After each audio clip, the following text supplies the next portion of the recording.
What's going on, YouTube? You know who it is. I haven't made a video in a while. I just haven't been feeling it. It's been about 3 weeks. Well, 3 weeks of subscriptions at least. I don't really remember what my last video was. But I am going to go through the past 3 weeks of books. That'd be this week, last week, and 2 weeks ago. And the 2 weeks ago books, these are all the books, not just 2 weeks ago books. I'm just going to run through them really quick. I may not even say much about them.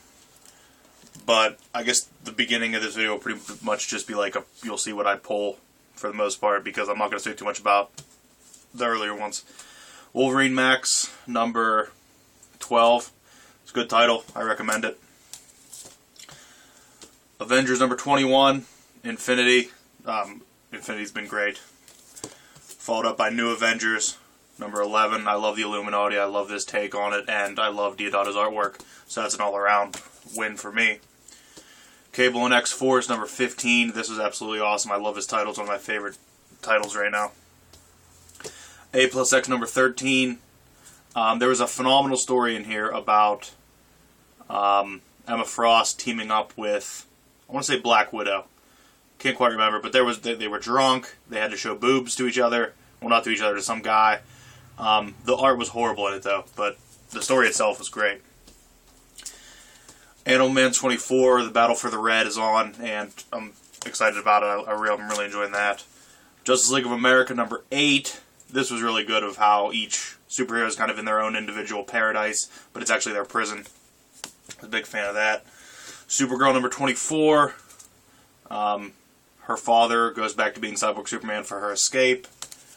Superior Spider-Man, number 19. I didn't like it because of 2099 Spider-Man. I'm not a fan of him. X-Men Legacy 18. Phenomenal title. I recommend it. Uncanny X-Men, number 13. Battle for the Atoms, confusing as hell.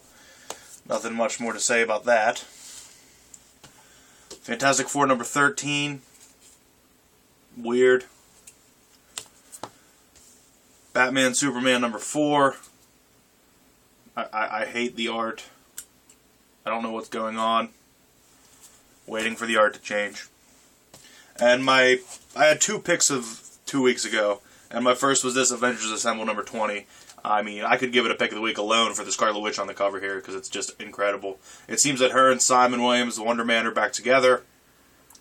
And this is a wonderful story about a woman who gets affected by the Terrigen bomb, or the Inhumanity bomb, I can't remember what it's called, and gets an ability to shrink by displacing her mass, I guess it is, and the Wasp has to go back to that pocket dimension that she was trapped in order to save her, and it's very good. It's a very good story. The relationship between the two that it happened to, the woman and her husband, were pretty phenomenal. And then the other one was Guardians of the Galaxy 7. I believe is another Angela story, and it was absolutely great. I love Angela. I love the way that Bendis is writing Angela. This was great. The art was good, too. And now last week's books. Daredevil 32. I feel like it was perfect timing for this monster book around Christmas. The storyline isn't great right now, but it looks like it's going to be good in a couple issues. I love its cover, though. And around Halloween time, I can always go for a good monster book. Adventures of Superman 6. Just some great out-of-continuity single Superman stories. Love these. Savage Wolverine 10. I'm still not feeling this jock. I feel like there's no dialogue written. I don't know how you can... I'm not going there. I just feel like nothing happens. I mean, I do understand how he portrays a lot of his scenes in his art, but I'm not entirely feeling all of it. Flash 24. Kind of the wrap-up of the Reverse Flash. And it was good. Can't remember it being great or anything, so. Justice League 24. Black Adam is a man in this. He's just a complete monster, and I loved it. Although it looked like Ultraman got the better of him eventually. But I absolutely loved this, and I love seeing Black Adam like that. Number Cruncher, number 4, wrapped it up. If anybody wants to explain this book to me, I would be happy to listen, because I understood it for the most part. But did his deal what was the final thing of it? Like, who's his baby? Is the baby him? Is he back in his original life? It kind of confused me a little bit. I understood the premise of everything else he did, but that's the exact ending and who this baby is confused me. Is the woman who he was in love with turned into him as a baby? I was confused by that. But other than that, this was a phenomenal miniseries. I recommend anybody picking up the trades, the trade of this, or if you can find the singles. FF number 13. I actually really enjoyed this. I mean, same issues I have with this book as always, but I actually enjoyed this a lot. I think that 13 issues in, the art might be growing on me with this book, though. Like, if All Red switched to another book, it would bother me just as much. But that's what I've come to expect from this, so I've come to accept it, and I'm alright with it. Thunderbolts number 17, and since Charles Soule took over this title, it's just been absolutely great, except for the art. It seems like when they get a good writer on this book, the art goes to shit, and when they have a bad writer on this, the art is pretty damn good. And I hated this art. Sometimes they look like stick figures, sometimes they look like they have Popeye forearms. I just think it's horrible. I hate the art. If the cover art was the interior art, I'd be all about it, but it's nowhere near it. Scribbly. Young Avengers 11, Loki turns into an older Loki. He's not really the young Loki anymore. He's more of an adolescent Loki, maybe a little older than that. And this title was just delivering, and it is great. I actually got the variant of this as well. I don't know when it's coming, though. It's the Deodato Thor Hulk fighting variant. I don't know why he did it for Young Avengers. Maybe they just had nowhere else to use it, and they decided to use it with that. Superman number 24.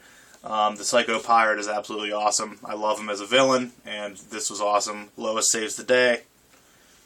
This was phenomenal, though. Uncanny Avengers number 13. Remender's continuing his craziness from the last volume of Uncanny XForce, and I couldn't be happier about it. I absolutely love this, and I love where it's going. It seems that Wanda planned to do what they wanted to do, and then on the other side of the knife, they've planned to stop her. And then my pick of that week, last week, was Iron Man. This is number 17, and I mean, spoiler alert if you haven't read this. I guess a week. Is there a week, limit? Am I allowed to spoil it? I don't know. But I'm going to after I take this drink. Tony Stark is adopted, and his real brother's name is Arno, I believe, and he's in an iron lung of sorts, and he's been hidden from the Recorder for all these years because of the secret deal that the Recorder made with the Stark family, so that he would be kind of his savior. Tony's not an actual Stark, and it seems that Tony and his brother are going to team up and do great things. A lot of different ways to go with this now, with Tony being adopted. And I can't wait to see what's being done with it. I hope it's not ignored elsewhere in the universe, though. Like, I hope that part stays in continuity. I hope it's not ignored. There's another book this week that I want to talk about that as well. Now, this week's books. Start off with 5 Ghosts, number 6. This is kind of a one-shot of Fabian Gray here. Gets called to help an old friend. Well, no, an old daughter of his mentor. And upon going, he's betrayed by her.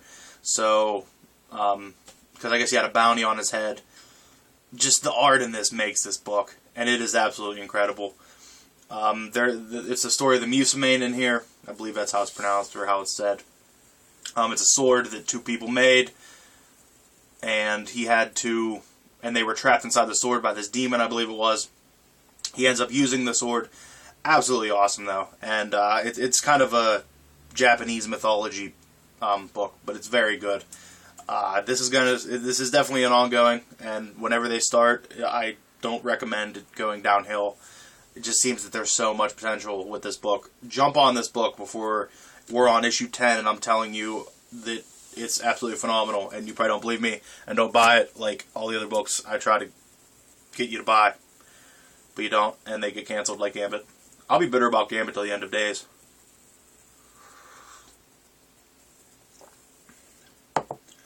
Deadpool Kills Deadpool, number 4. The wrap-up of this kind of ended how I expected it to end, and as of now, I'm not jumping on the, I believe it's called Night of the Living Deadpool. I'm just zombied out. I don't want to see Deadpool fight more zombies. If I hear good things, I might eventually get around to getting it, but I'm not.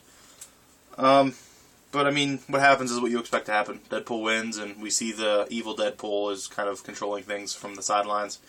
The Watcher sacrifices himself so Deadpool can go to the other universe with Pandapool. It's decent. I mean, as a whole, the first 3 issues were better than that one. But what can you do? Uncanny XForce 13, the Revenant War is on.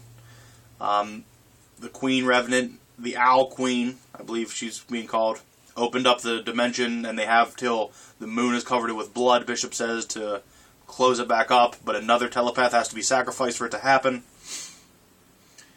This book is very mediocre.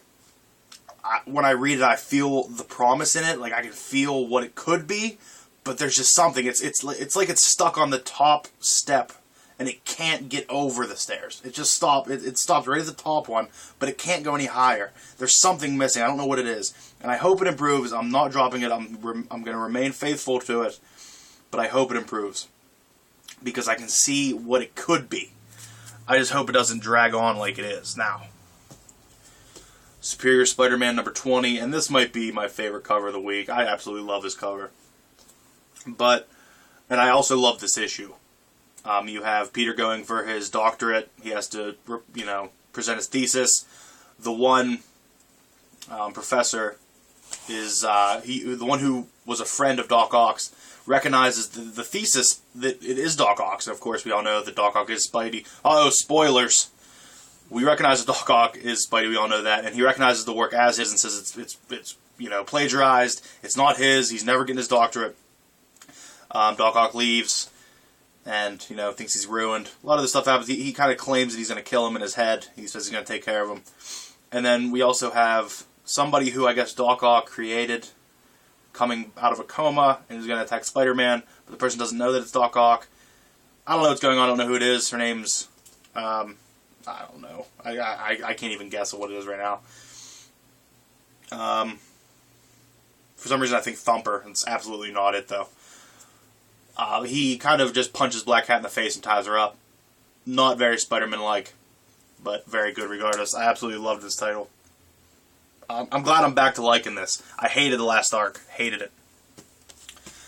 And before I even talk about this, I have to say that if DC knows how to do something, they know how to do annuals. All 3 annuals I got this week absolutely blew my mind. I didn't expect to like this. I'm not following Batgirl. I've never read a Batgirl comic book. And honestly, I still don't even know anything about what's going on with Nightwing. But apparently Batwing, I'm not talking about Batwing. Nightwing and Batgirl had a relationship. It's very, prominent. And they're talking about it. And then they have to help this actress or this, socialite who appears that her stuntman from her movies is trying to kill her. It's actually her ex-boyfriend killing off her lifestyle so they can be together. The parallels between the 2 relationships, Batgirl's and Nightwing's, and this movie star and her ex-boyfriend are just absolutely great. And it teaches Nightwing a lot of things about his relationship. And it makes him make decisions that he wasn't going to make. He actually pleaded his heart and said, we should try to make this work, you should come move with me. And after talking to her about her ex-boyfriend and what had to happen, he, not Batgirl's, the movie stars, he actually just leaves, and he said he thinks that if it's going to happen, it's going to happen. But this was very great. It made me actually want to read a Batgirl book.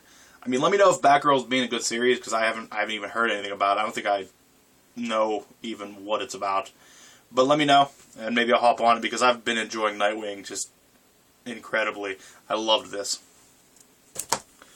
Before I mentioned something about being taken into continuity, and I hope this book is. I hope this book gets absorbed into the continuity and it starts being recognized. And I hope more people read it. I don't know how it's doing. I don't know, but I don't see many people reading it. And this is Avengers AI. This is number 5. Victor Mancha died last issue, sacrificing himself. And now we have this Alexis character who seems to be glitching, she says. It comes known that she's been encrypted by Demetrios, the kind of the tyrant of the AI, the Hitler of AI. And she's glitching and she has to fight her own encryption. Brilliant scene.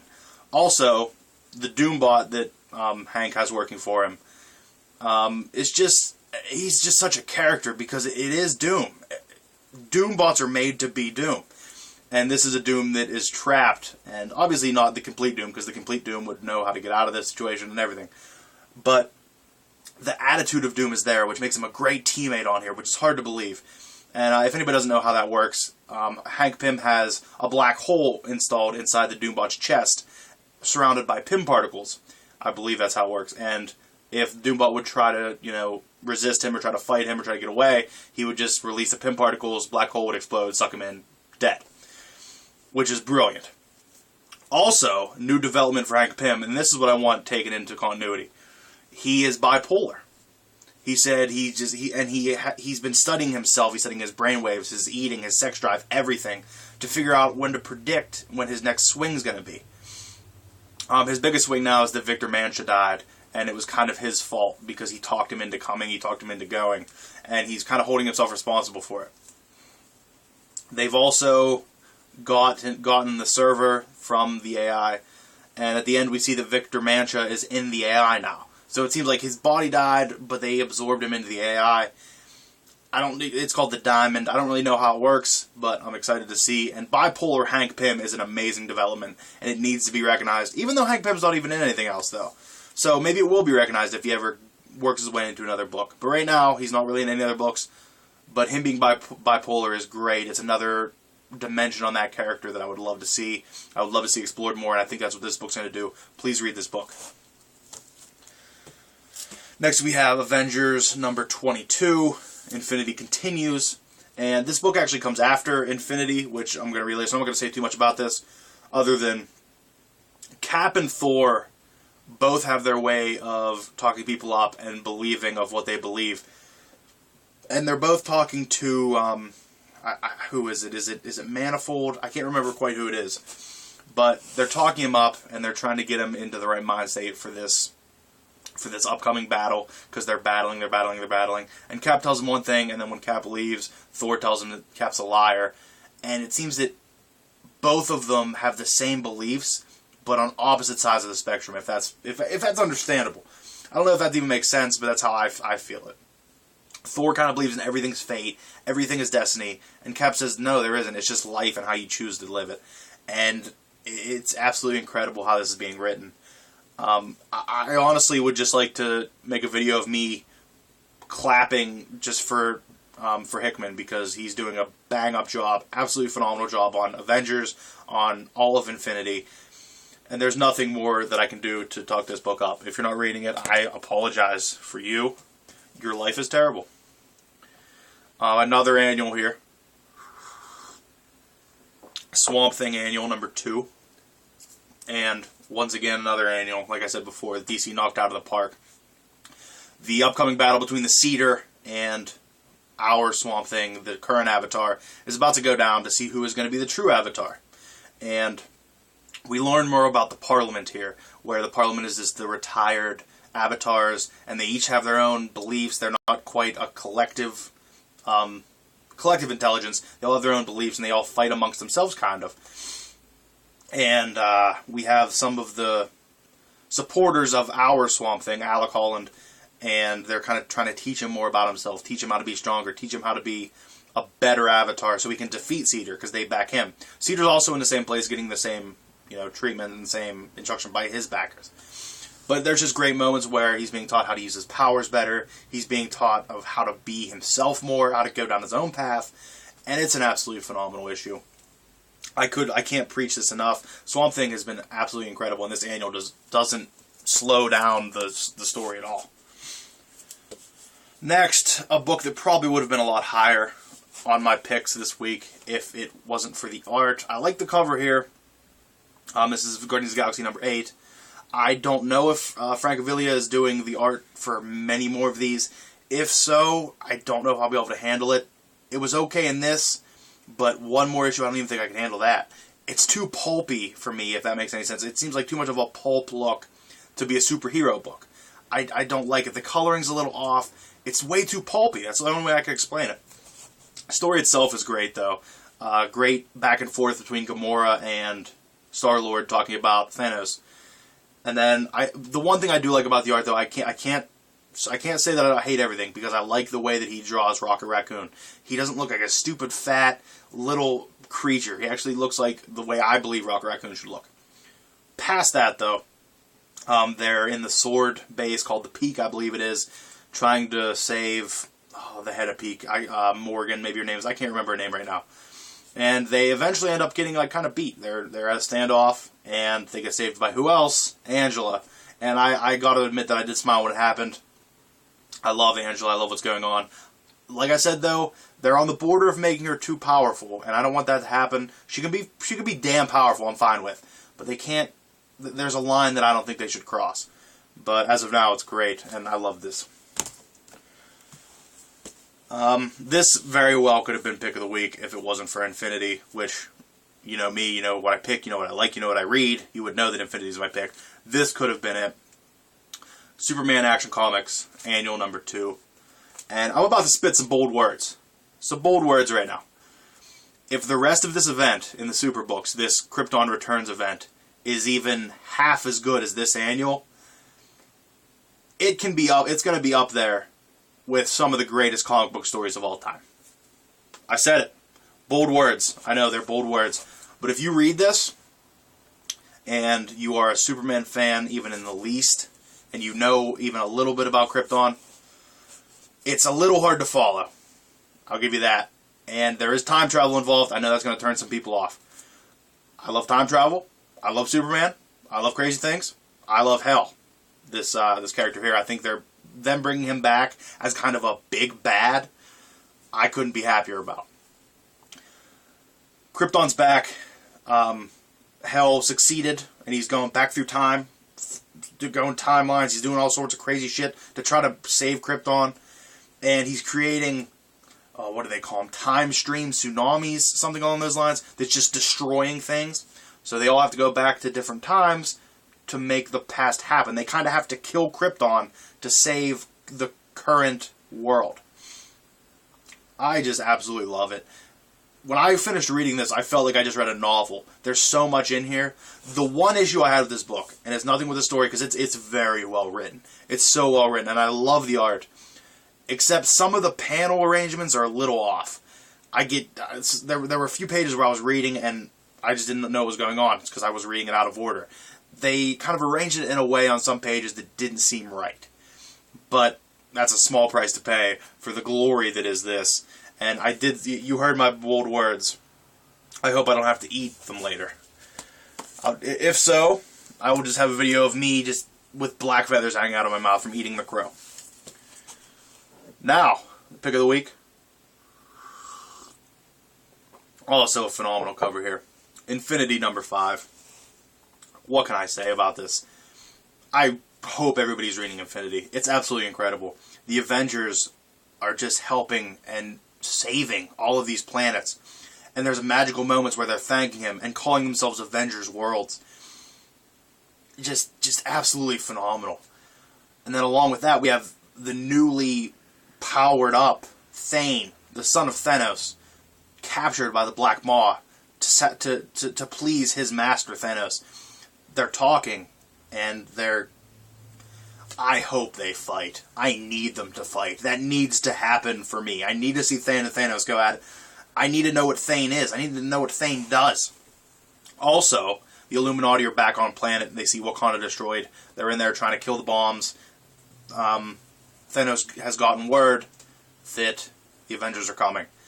The conclusion is upcoming. Although I believe there's another Avengers issue before the next issue of Infinity. Either way, I'm already satisfied with this. The next issue, honestly, could be them all shaking hands and laying down. I would be bothered, but I would be okay with it, because that's how satisfied I am with this event so far. Black Bolt is still captured. Interesting to see where that's going to go. I think they were going in to save him as the Avengers are coming.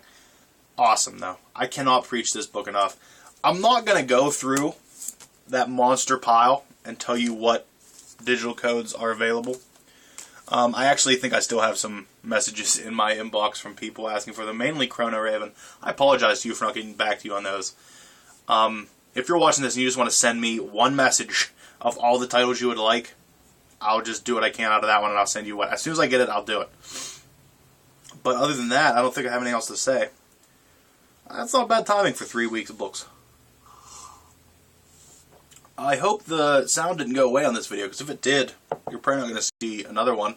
And then next week we'll have 4 weeks of books. That being said, the only thing that I'm trying to do is figure out a way to work this keyboard I have here into my videos. Either way, sorry for that. But I thank you for watching. I'm not going to say I'm getting another video up, because I don't know if I am. I just haven't been feeling it. But the books this week were so great, I had to make a video. And I hope you enjoyed it. And thank you for watching. And as always, have a great day.